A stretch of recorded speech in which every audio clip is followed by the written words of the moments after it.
At syempre, tuwang-tuwa po ako dahil napakaraming Pilipino ang nandito. Last year, we were here sa Vancouver po for ASAP. Sino ang nanonood ng ASAP? Meron ho ba sa inyo ang nagpunta dito sa Vancouver para manood? O malayo masyado? Ang layo po, no? Kaya ako na lang po ang dinala dito. Okay lang po ba yon?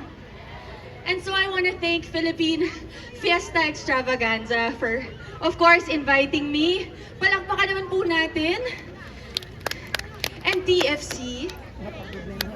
Okay, hindi ko na po ito patatagalin pa. Pag sinabi natin ng mga Pilipino, mahilig pong sumayaw, hindi ho ba? Agree po ba kayo? At mahilig rin pong kumanta. Tama po ba? Lalo na ang mga Bisaya. Maraming nakabalita sa akin na marami daw akong kababayan dito. Asan po ang mga Cebuano na nandito, mga Bisaya? Ang dami.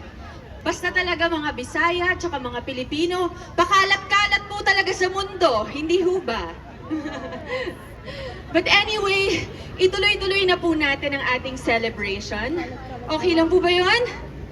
So kung sinayuan po namin kayo kanina, this time around, kakantahan ko naman po kayo. Okay lang po ba?